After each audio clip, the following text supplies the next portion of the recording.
We want to begin with today national investigative correspondent Jeff Rossen, who's with me here. Jeff, good morning to you. We're learning a lot of disturbing details. Yeah, we certainly are, and you really hit on it. Range of emotions here. Celebrating, of course, the return of these girls, but now comes the big question. How did these suspects keep this massive secret for more than a decade? This morning, we are learning much more about those suspects and what may have happened inside that house.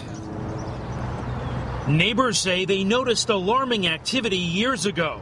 This man lives just a few doors down. He told us in 2011, his sister saw a woman holding a child in the house and banging on the window for help. I called the cops. 20, 30 minutes around, the cops pulled up. They pounded about maybe a good 20 times. They was there like 5, 8 minutes, something like that. No answer. They shined the light inside the driveway, seen all the windows were boarded up. They got back inside the squad car and left. That was it? That was the end of that. Last July, another neighbor noticed another disturbing sight there. My granddaughter told me about the naked lady crawling on her hands and knees back there in the backyard. She says she called the police, but they never came. Tuesday, police were adamant they've never been called to the house for those reasons. We have no indications that any of the neighbors,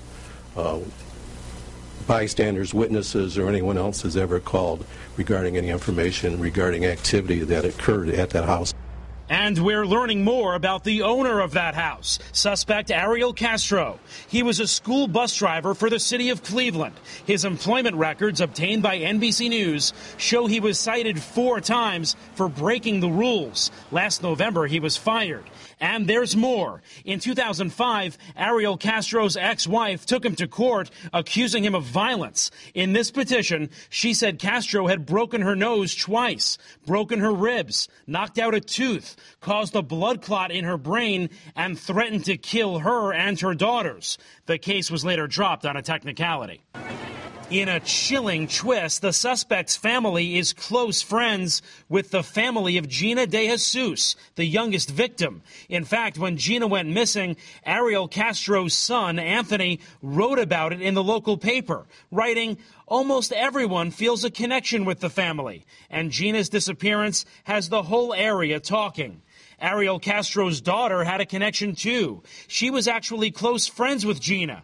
At the time of Gina's disappearance, she even appeared on America's Most Wanted. She said Gina had invited her over just before she went missing. My mom said no, that I can't go over her house. And so I told her I couldn't, and she said, well, okay, I'll talk to you later. And she just walked. Now police are trying to figure out all the connections here. Did the suspects know the other victims too, or was it completely random when they are alleged to have snatched them off the street? Investigators also had cadaver dogs here at the house on Tuesday, trying to see if there are other victims in the house, Savannah, they don't even know about, who are yet to be found, trying to connect it to other cold cases. Meanwhile, the suspects could be charged with kidnapping and rape as early as today. All right, Jeff Rossen, thank you so much.